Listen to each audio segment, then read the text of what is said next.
देखिए, पहले हम लोग वायरल को समझ लें कि वायरल है क्या चीज़ और कैसे पहचाने। क्यों, यशवंत ने बहुत बढ़िया ढंग से चीज़ों को एक्सप्लेन किया है। जी। लेकिन एक बहुत मोटी सी चीज़ है कि जो बुखार पूरे विश्व में फैल रहा हो, तेजी से फैल रहा हो, तो समझ लीजिए ये अधिकांश मामलों में वायरल ही होगा। जी। आपका एक एसएमएस आप भेजते हैं, व्हाट्सएप मैसेज भेजते हैं और तेजी से फैलने लगता है तो क्या कहते हैं आप? वायरल हो गया। जी जी जी। तो वायरल का अर्थ ही है जिसका प्रसार बहुत तेजी से हो। कोई बीमारी एक देश में फैलती है, एक प्रदेश में फैलती है, किसी क्षेत्र विशेष में फैलती है। जैसे कि आप कह रहे हैं गोरखपुर के अंदर लोग एन्सेफेलाइटिस से मरे जा रहे हैं, क्या है? Viral encephalitis. तो वायरस ऐसे फैलता है। अखबार में खबर छपती है पूरा शहर जो है बुखार की गिरफ्त में, तो जहां पूरा शहर आपने कह दिया तो वो एक वायरल हो गया। वायरल में जब परिवार पढ़ते हैं तो मालूम पड़ता है परिवार के ढेर सारे सदस्यों को एक साथ वायरल हो रहा है। जी। और ये सारी सूचना हमें मदद करती है ये जानने में कि ये बुखार वायरल हो सकता है या नहीं हो सकता। हमारा एक प्रश्न भेद करता है, क्या इस मरीज के सिवा घर में और लोगों को भी सर्दी, जुकाम, खांसी, बदन दर्द, इस तरह के कोई लक्षण हैं आने जाने वाले या मिलने जुलने वाले किसी में है? अगर आंसर यस में है तो मान लीजिए ये वायरल होगा। इस बात की प्रबल संभावना है। प्रबल संभावना।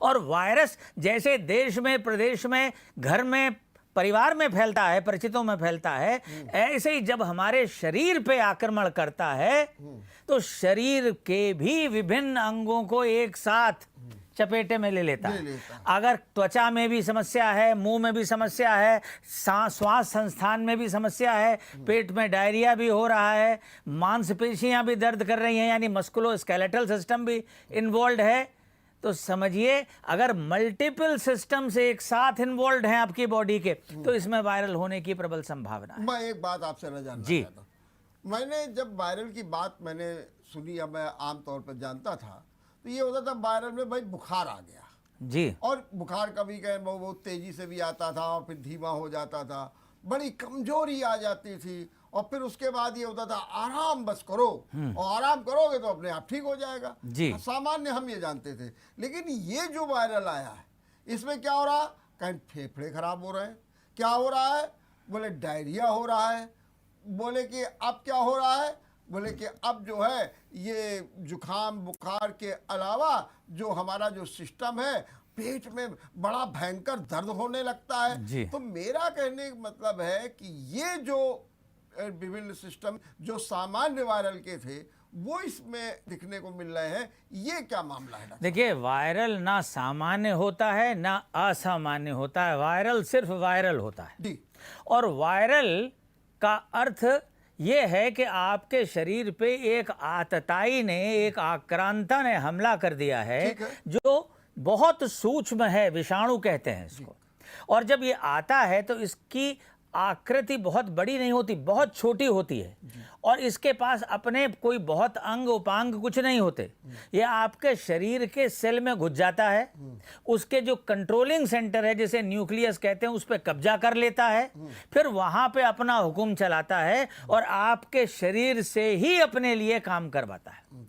तो इसलिए बाय एंड लार्ज क्योंकि इसके पास मल्टीपल सिस्टम्स नहीं हैं और फिर जब इसकी संख्या बड़ी हो जाती है तो वहाँ से फैलता है, खून में गया, पूरे शरीर में फैला, अलग अलग अंगों में गया। तो ये कहना कि वायरल में सिर्फ बुखार होता है ये अर्ध सत्य है। नहीं, मेरा कहना एक सवाल मैं सर आपकी बात को आगे ले जाता हूँ, उसी के बारे में। तो वायरल के साथ हमेशा जुखाम, खांसी, बदन दर्द, हड्डियों में दर्द, डायरिया, वोमिटिंग, है ना, कभी कभी हार्ट का इन्वॉल्वमेंट, फेफड़े में निमोनिया, इस तरह के लक्षण वायरल के साथ हमेशा से रहे हैं। क्योंकि बाकी चीज़ें लोग जान नहीं पाते थे, मेडिकल साइंस इतनी डेवलप्ड नहीं थी, उसके बारे में बात नहीं होती थी। सबसे आसानी से जो चीज़ दिखाई देती थी वो बुखार है, ज्वर है, शरीर तप रहा है, तो ऐसा लगता था कि ये जो बुखार है यही वायरल है। लेकिन अब जैसे जैसे समझ बढ़ी है तो उसके और जो रेमिफिकेशंस हैं, दूर तक जो उसका क्षेत्र प्रसारित और प्रचारित है, वो भी समझ में आ रहा है। कोरोना एक वायरस है। अच्छा, एक और बात बता दूं, वो भी महत्वपूर्ण है कि जरूरी नहीं जिन लोगों पे वायरल का हमला हो या जो वायरल से इन्फेक्ट हो उस सब में सिम्टम्स आए ही। 10 में से 9 लोग ऐसे होते हैं जिन्हें वायरल इन्फेक्शन होता है लेकिन कोई भी लक्षण नहीं होता, या मात्र इतना होगा कि आज यार कुछ मन नहीं लग रहा, कुछ खाने की तबीयत नहीं है, आज आराम करने का मन है, थकान है और ये भी वायरल संक्रमण हो सकता है जी। या कहिए कुछ आए ही नहीं। लेकिन ये व्यक्ति, जैसे कोरोना के आपने एसिम्प्टोमेटिक कैरियर देखे हैं, ये वायरस के साथ सहज है, स्वाभाविक है, ज्ञात है। तो एसिम्प्टोमेटिक भी वायरल हो सकता है।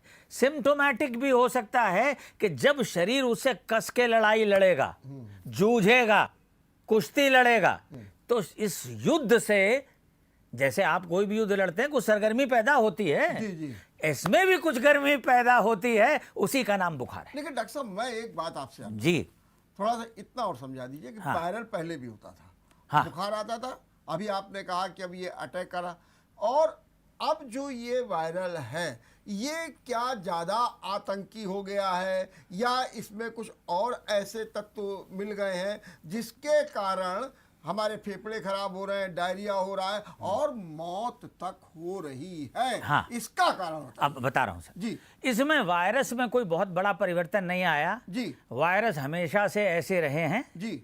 और जब आज से 100 साल पहले स्वाइन फ्लू आया था जी। और 100 साल कोई कम अरसा नहीं होता, जी। तब भी जबरदस्त मौतें हुई थी। जी। ऐसा नहीं है बीच में कुछ नहीं हुआ तो हम भूल ही गए कि वायरल मार भी सकता है। जी जी।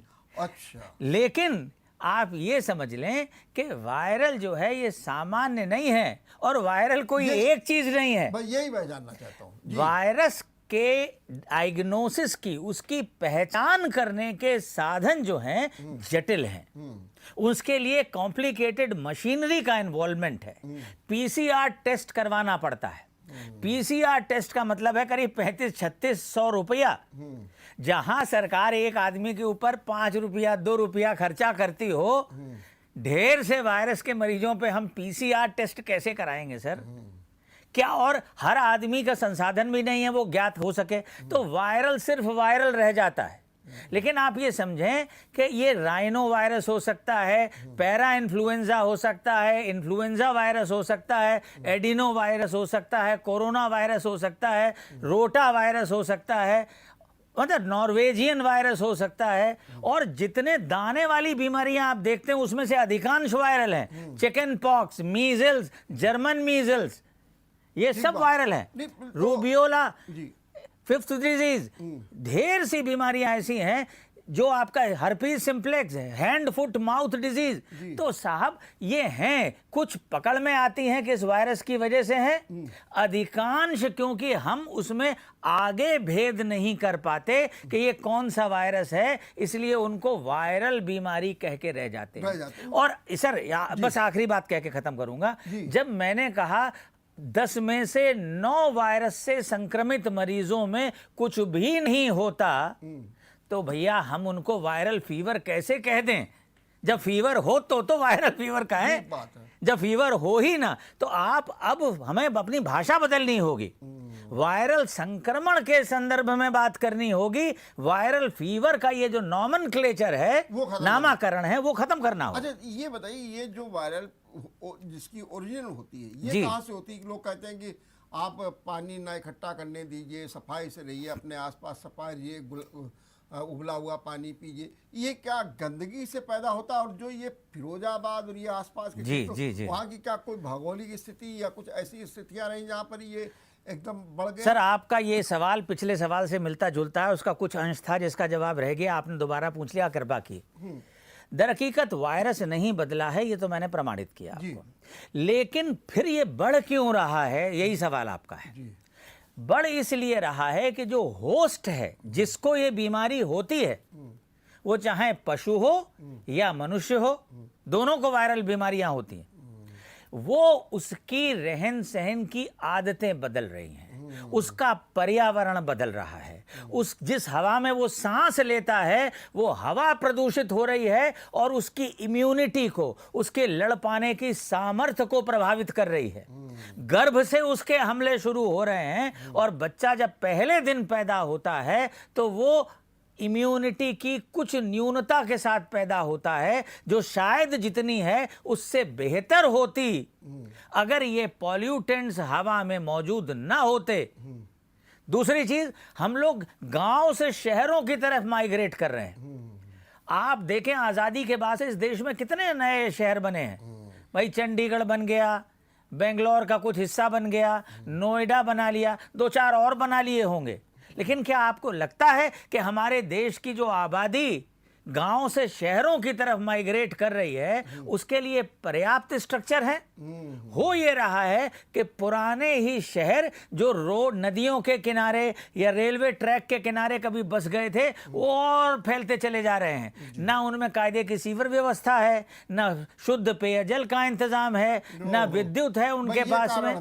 मेन आपने कहा। इसलिए जो हमारी रहने सहने के तौर तरीके हैं वो हमको प्रेरित कर रहे हैं कि हम जल्दी ग्राहक बन जाएं इन वायरसेस के संक्रमण। सरकार ने जैसे भी सर्विलांस टीम बना दी है, 7 से 16 तक गांव-गांव में जाएंगे, जांच करेंगे। हाँ। और उन्होंने दिशा निर्देश भी जारी कर दिए हैं। मैं आपसे जानना चाहता हूं कि सरकार को इस समय और क्या करने की आवश्यकता है?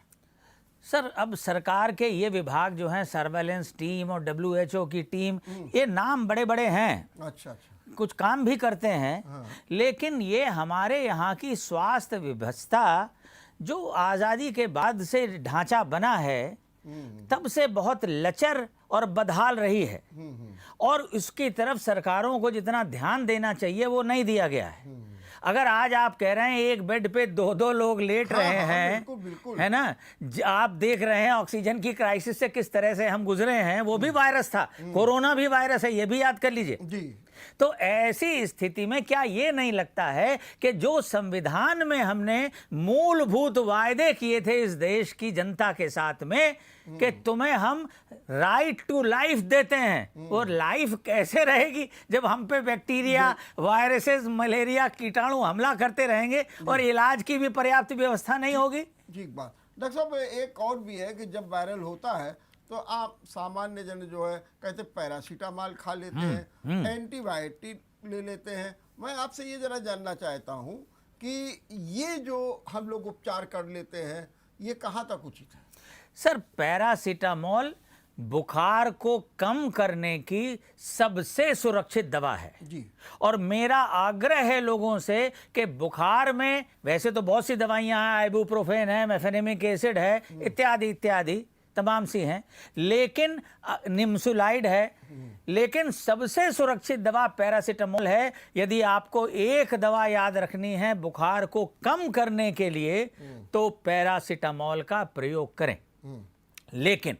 लेकिन यहां बड़ा लेकिन है। जी। बुखार है क्यों, मैंने अभी आपसे कहा, वायरस हमारे शरीर में घुसा है, हमारा शरीर कुरुक्षेत्र बन गया है। अब हमारे शरीर की जो शक्तियां हैं, जो रेजिस्टेंस है, प्रतिरोधक ताकत है हमारी, वो उस वायरस से या उस बैक्टीरिया से या उस रिकेट्सिया से, माइकोप्लाज्मा से, स्पायरोकीट से, जो भी कीटाणु हमारे शरीर में घुसा है उससे लड़ रहा है। जी।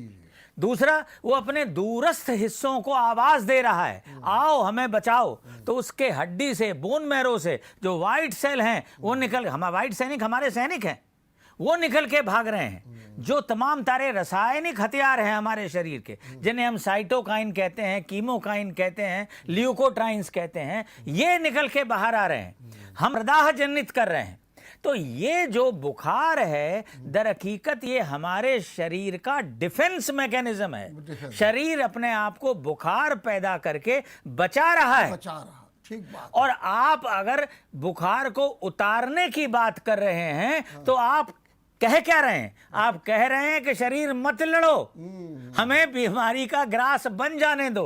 ये ऐसे ही है जैसे आतंकवादी घर में घुसा है और आपको ना आवाज लगाने दी जा रही है, मुंह पे मुसक्का बांध दिया गया, हाथ पैर में हथकड़ी बांध दी गई और किनारे डाल दिया गया। तो अब तो उसे पूरा मौका मिल गया, वो जो चाहे सो करे। तो बुखार को ना उतारें। कब तक ना उतारें?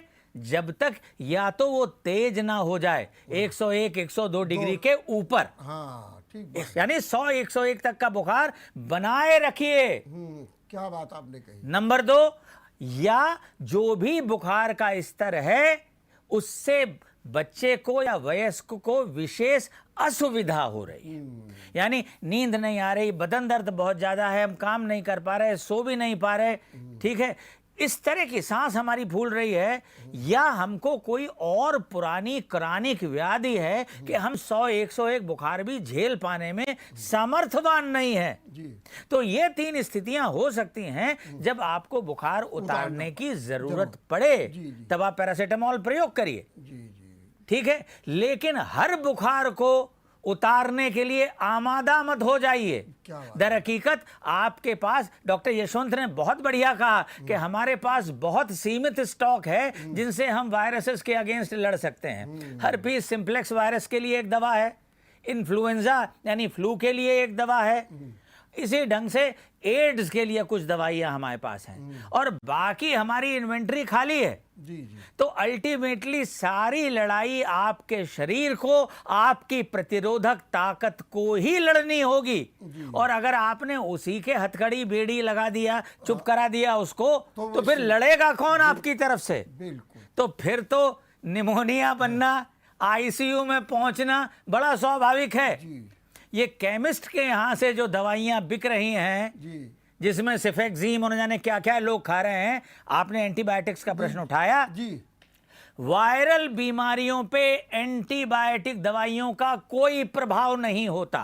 ठीक बात। यानी वायरस जो कर रहा है वो करता रहेगा। हमारे घर की बिजली खराब है और हम नल की टोटी बदल रहे हैं, तो उससे बिजली कैसे ठीक होगी? इसी ढंग से एंटीबायोटिक दवाइयां वो दवाइयां हैं जो बैक्टीरिया के खिलाफ दी जाती हैं। तो जब बैक्टीरिया का इन्फेक्शन हो तो एंटीबायोटिक देने का एक इंडिकेशन है, लेकिन वायरल बीमारियों में एंटीबायोटिक देने का कोई औचित्य नहीं है, नहीं। बल्कि उल्टा नुकसान होगा। नुकसान क्या होगा? हमारे जैसे जीवाणु दोनों तरह के हैं। अरे जैसे समाज में व्यक्ति हैं, सब लोग बुरे नहीं होते, मुट्ठी भर बुरे होते हैं, अधिकांश अच्छे होते हैं। इसी ढंग से जो जीवाणु और विषाणु हमारे शरीर में ऑलरेडी निवास करते हैं, हमारे शरीर में बहुत से विषाणु और जीवाणु निवास करते हैं। जैसे पेड़ के खोखे में एक चिड़िया ने अपना घोंसला बना लिया, वो वहां रहने लगी, नीम के एक पेड़ के ऊपर पीपल उगाया। ठीक ऐसे ही हमारे शरीर के इस त्वचा के ऊपर, नाक में, कान में, गले में, साइनसेस में, हाथों में, श्वास नलिका में बहुत सारे बैक्टीरिया रहते हैं। ये वो बैक्टीरिया हैं जो हमारे साथ सद्भावनापूर्ण संबंध रखते हैं और बीमारी पैदावार करने वाले कीटाणुओं से लड़ते हैं, उन्हें भगाते हैं। जी। जब आप एंटीबायोटिक देते हैं तो हमारे ये मित्र जीवाणु भी मर जाते हैं। ठीक बात है। उसका नतीजा यह है कि हमें बीमार होने की संभावना ज्यादा हो जाती है, उनसे लड़ पाने की सामर्थ्य कम हो जाती है। तो एंटीबायोटिक्स का प्रयोग 10% से ज्यादा उचित नहीं है। यदि कोई व्यक्ति उनको चना चबैना की तरह खा रहा है, मूंगफली की तरह खा रहा है, हर बार बीमार होने पे एंटीबायोटिक लेता है, और चिकित्सक भी, सवाल करिए अपने चिकित्सक से, आपको हक है, पूछिए। अगर कोई चिकित्सक, आप 10 बार बीमार होते हैं और उसके पास जाते हैं और हर बार एंटीबायोटिक लिख देता है, तो वो इसका मतलब अपना दिमाग नहीं लगा रहा, वो प्रैक्टिस को अब्यूज कर रहा है। क्योंकि एंटीबायोटिक्स की जरूरत 10 बार जाने पे सिर्फ 1 बार पड़ेगी। 9 बार एंटीबायोटिक्स देने का कोई औचित्य नहीं है। हकीकत वो आपका नुकसान हो रहा है। ठीक बात। पहले बताइए कि आपने भी एक बात कही कि भाई अगर बुखार है, 100 है, 101 तक भी है, तो आप दवा न लीजिए। बाकी आपने कहा कि उसके बाद दवा लीजिए, पैरासीटामोल भी बताए। क्या इसके अलावा हम दवा न लें? जी जी। कोई ऐसे साधन है जिससे हम फीवर को कंट्रोल कर सकें? देखिए, वायरल इन्फेक्शन में या किसी भी इन्फेक्शन में हम चाहते हैं कि शरीर की जितनी ताकत है, जितनी शक्तियां हैं, वो समेकित रूप से, बिल्कुल इंटीग्रेटेड वे में उस बीमारी पैदा करने वाले कीटाणु के विरुद्ध लड़ें। इसलिए पहली चीज है बेड रेस्ट, आराम करें।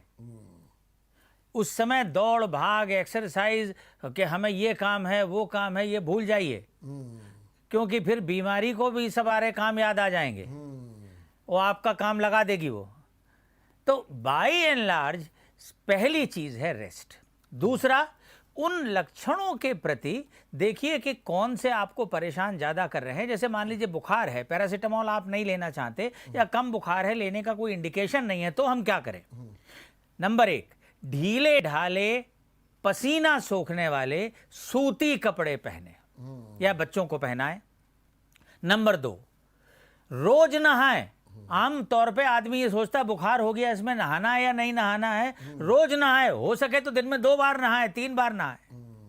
फिर कमरा जहां आप रहें वहां का वातावरण ठंडा रखें। जो भी शीत प्रवाही उपकरण आपके पास में है, पंखा है, कूलर है, एयर कंडीशनर है, चलने दीजिए, बंद करने की कोई आवश्यकता नहीं है। इसके सिवा पानी और दूसरे पतले पेय पदार्थ, लस्सी है, मट्ठा है, पना है, शरबत हो सकता है, शिकंजी हो सकती है, दूध हो सकता है, जो भी पतले पेय पदार्थ हैं वो प्रचुरता के साथ पीजिए, जिससे शरीर का हाइड्रेशन ठीक रहे। गर्मी की वजह से शरीर गर्म हो रहा है, तरलता उसको ठंडा करेगी। इसके सिवा भी अगर बुखार है तो एक बाल्टी लेके बैठ जाइए, उसमें तौलिया भिगोइए, सारे कपड़े हटा दीजिए बच्चे हो तो, और या कम से कम कर दीजिए, और सर से लेके नख तक, पैर के नाखून तक पूरा शरीर पानी से गीला करिए और उस पानी को अपनी सतह से उड़ने दीजिए। पंखा चला दीजिए इसके ऊपर। जैसे कूलर की सतह से पानी उड़ता है तो पानी ठंडा हो जाता है, ठंडक पैदा करता है। ठीक इसी ढंग से आपकी बॉडी की सतह से गर्मी लेके पानी उड़ेगा तो शरीर ठंडा हो जाएगा। और ये पानी बर्फ का पानी या ठंडा पानी होना जरूरी नहीं है। जो नॉर्मल टैप वाटर हो, आप हल्का गुनगुना पानी भी ले सकते हैं अगर ठंडे से शिवरिंग ज्यादा लग रही हो तो। ठीक बात। लेकिन पूरा शरीर पोंछिए और उस पानी को उड़ने का पूरा मौका दीजिए। अगर ये करेंगे तो बुखार आपको ज्यादा परेशान नहीं करेगा, पैरासीटामोल की जरूरत भी कम दरपेश आएगी। और अगर जैसे सांस फूलने की बीमारी हो और डायरिया हो जाए तो तुरंत डॉक्टर साहब के नहीं, और जो लक्षण हो उनसे संबंधित उपाय भी आपको करने, क्योंकि अलग अलग वायरसेस का जो ग्रास है वो भी अलग अलग होता है। कुछ वायरसेस ऐसे हैं जो लिवर पे हमला करते हैं, जैसे हेपेटाइटिस ए है, हेपेटाइटिस बी है, हेपेटाइटिस सी है, डी है, ई है। ये हेपेटाइटिस के यानी लिवर पे हमला करने वाले वायरसेस के प्रकार है। फिर जैसे एड्स का वायरस है हमारा, है ना, ये एड्स का जो वायरस है ये आपके इम्यूनिटी वाले संस्थान पे हमला करता है। टी हेल्पर सेल्स होते हैं हमारे शरीर में, उन पे हमला करता है। कुछ वायरसेस हैं जो जिनका ग्रास त्वचा में ज़्यादा होता है, जैसे मैंने कहा आपका स्मॉल पॉक्स है, चिकन पॉक्स है, मीजल्स है, जर्मन मीजल्स है, रूबियोला है, रूबेला है ना, 5th डिजीज़ है, इरिदिमा इन्फेक्शियोसम है, ऐसी बहुत सी बीमारियां हैं। इनके लिए डॉक्टर साहब के पास तुरंत जाना चाहिए। तो ये इनके लिए सर जिस किस्म की चीज हो उसका लिए वैसा उपाय करें। डायरिया है तो ORS का घोल पीना शुरू करिए। उल्टियां हैं तो उल्टियों का निरोध करिए। जो भी उसका उपाय है, एंटी एमेटिक मेडिसिन जो है वो आपको लेनी होंगी। चिकित्सक बताएगा आपको क्या करें। सांस फूलने पर है जो है, सांस फूलने पे जो सांस, अगर मान लीजिए आपको सांस फूलने की बीमारी थी तो अगर आपको दमारोधी कोई दवाइयां चल रही थी पहले से या चिकित्सक ने बता रखी हैं तो उनकी खुराक बढ़ा दीजिए। जितनी भी खुराक आप ले रहे थे उससे ज्यादा की आवश्यकता आन पड़ी है। और यदि ऐसा कोई रोग नहीं था और सांस फूलने लगी है तो चिकित्सक के पास जाइए, क्योंकि हो सकता है आपको वायरस के कारण निमोनिया हो रहा हो। ठीक बात। डॉक्टर साहब दूसरी चीज, ये जो वायरल होता है इसका हम कोई ऐसा टिप्स दे दीजिए जो हम तुरंत जान जाएं कि हमको वायरल हो गया। सर अगर शरीर में मल्टीपल सिस्टम्स इन्वॉल्व हैं, पेट से संबंधी भी, त्वचा से संबंधी भी, मांसपेशियों से संबंधी भी, हमारी मल्टीपल मेम्ब्रेन्स इन्वॉल्व हैं, आंखें लाल हैं, नाक से पानी बह रहा है, मुंह में छाले हो गए हैं, खाल में दाने निकल आए हैं, यानी अलग अलग सिस्टम्स इन्वॉल्व हैं, तो समझिए ये वायरल है। घर में मल्टीपल मेंबर्स को एक साथ बीमारी हो रही है तो समझिए वायरल है। अगर अखबार में खबर छप रही थी कि एक बीमारी फैल रही है तो समझिए कि इसमें वायरल होने की संभावना ज्यादा है। लेकिन अब सर वायरल डेंगू भी हो सकता है। हाँ जी जी, है ना। और अगर इस सीजन में आप देखें, बरसात में होने वाली दो प्रमुख बीमारियां डेंगू और मलेरिया हैं। तो ऐसा नहीं है कि हर वायरल बीमारी आसान होती है। वायरल बीमारी एड्स भी हो सकती है, बिल्कुल, जो अत्यंत खतरनाक है। डेंगू भी हो सकती है, जो जानलेवा भी हो सकती है। इसलिए हमें अगर चिकित्सक आवश्यक समझे 2-3-4 दिन तक तो अपना ध्यान रखिए, लेकिन अगर आपको लगे कि गंभीरता के कोई लक्षण हैं तो चिकित्सक से परामर्श करने में देर मत करिए। बहुत अच्छी बात। डॉक्टर साहब, ये जो वायरल है ये कहते हैं स्वतः 8-10 दिन के अंदर खत्म हो जाता है? सर ये जो तथाकथित सीजनल रेस्पिरेटरी वायरल है, ये अधिकांश मामलों में, सब में नहीं कह सकता, अधिकांश मामलों में 1 हफ्ते का समय लेता है। और डॉक्ट्रिन ये है कि आप दवा लेंगे तो 1 वीक लगेगा, नहीं तो 7 दिन लगेंगे, यानी बात एक ही है, कोई खास फर्क नहीं होगा। तो फिर दवा देते क्यों हैं? दवा देने का कारण आपके जीवन के उन 7 दिनों में किसी हद तक सुविधा पैदा करना है। बीमारी खत्म करने के लिए, जैसे मैंने कहा, we have very few antiviral medicine. ठीक बात। फिर डॉक्टर साहब 2 पॉइंट्स हो जी। एक तो बच्चों, और इस समय बच्चों के स्कूल भी खुल गए हैं, माता पिता भी चिंतित है, और अभी तो कोरोना से चिंतित थे, तीसरी लहर की चिंता थी, लेकिन इस वायरल की हो गई। क्या आपका कहना है इस बारे में? सर जब कभी भी वायरल इन्फेक्शंस, मैंने कहा, समूह में फैलते हैं जी, और आप देखिए सरकार कोरोना कम होने पर प्रदेश में लगातार छूट देती चली जा रही है। मल्टीप्लेक्सेस खुल गए हैं, मॉल्स खुल गए हैं, होटलों में जाके खाना खाना अलाउ कर दिया गया है, स्कूल खोले जा रहे हैं, बड़े बच्चों के स्कूल पहले ही खुल चुके हैं, सामान्य जिंदगी अपने ढर्रे पे आ रही है। तो जैसे जैसे हम लोग एक दूसरे से मिलेंगे, जुलेंगे, तो ये बीमारी एक से दूसरे में फैलेगी। मुद्दा ये है कि हम पिछले साल 1.5 साल से अपने घरों में, अपने कैद खानों में बंद हैं, और ये उम्मीद करना भी शायद गलत होगा कि अचानक दरवाज़ा खुला मिल जाएगा और लोग कतार बना के निकलेंगे और बहुत संयमित ढंग से बिहेव करेंगे। तो वही हो रहा है। एकदम से ऐसा लगता है जैसे अराजकता अपनी पराकाष्ठा पर पहुंच गई है। लेकिन मुख्यमंत्री योगी आदित्यनाथ ने तो इस पर बड़ी सख्ती दिखाई है कि रात को अगर लोग घूमते हुए मिले तो उनके खिलाफ कार्रवाई कर रही है। सर रात में भीड़ कहाँ घूमती है सर, लेकिन दिन में घूमती है। और भीड़ भाड़ इलाकों में मत जाए, ऐसा कुछ नियम बन रहा है सर। और बन जाए तो अच्छा है। और स्कूलों की प्रॉपर मॉनिटरिंग हो रही है। आज योगी आदित्यनाथ ने ये भी कह दिया कि शिक्षक ध्यान रखें, जो कोविड का है प्रोटोकॉल है उसका पालन करें। ये सब कुछ हो रहा है, लेकिन कुल मिलाकर के हम आपसे अगर ये जानना चाहें कि जन सामान्य हम लोग कैसे इस वायरल से बचें, क्या करना चाहिए? सर एक तो अपनी इम्यूनिटी हाई रखें, बिल्कुल वही करना है, क्योंकि कोरोना भी वायरस था। कोरोना से बचने के लिए आप जो कर रहे थे, वायरल से बचने के लिए भी एग्जैक्टली वही करना है। एक सेंटेंस में अगर कहना हो तो ये कहा जा सकता है, आप हरे मतलब डार्क ग्रीन लीफी वेजिटेबल्स, हरे पत्ते वाली सब्जियां प्रचुरता से खाइए। नंबर दूसरा, अलग अलग रंगों के फल, ग्योर फ्रूट्स कहते हैं, green, yellow, orange, red fruits, इनका सेवन करिए।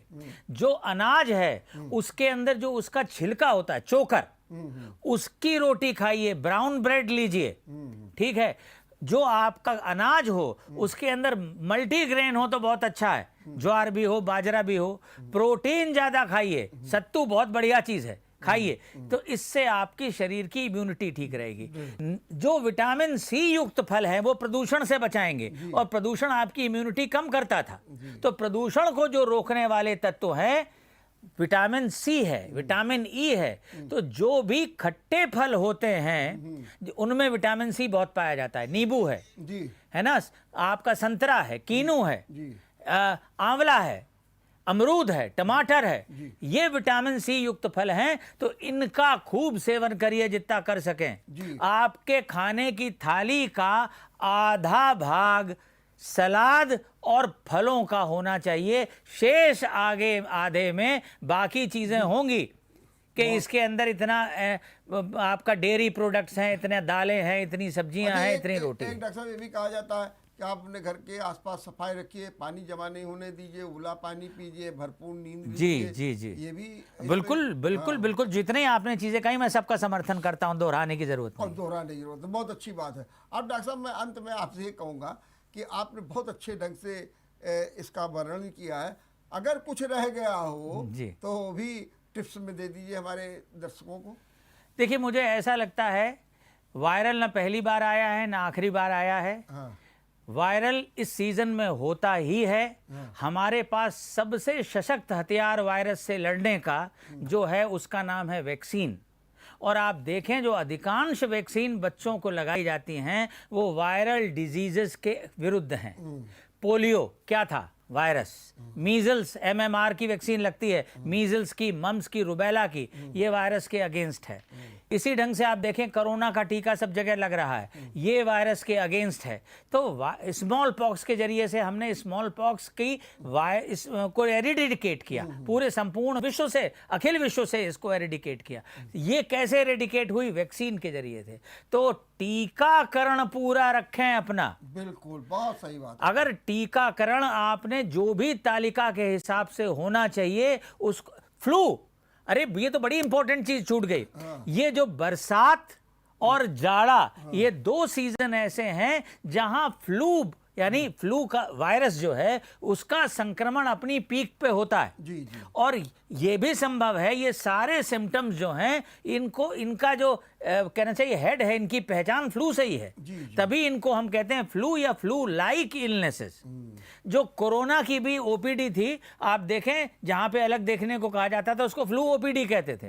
तो फ्लू और कोरोना में दूसरे वायरल्स में भेद करना बड़ा मुश्किल है, लेकिन फ्लू की वैक्सीन उपलब्ध है। आप चाहें तो उसे लगवा के किसी हद तक फ्लू से अपनी सुरक्षा कर सकते हैं। भारतीयों को हर साल बारिश शुरू होने के पहले ही अगर लगवा लें तो श्रेष्ठतम है, नहीं तो फिर जब मौका मिले।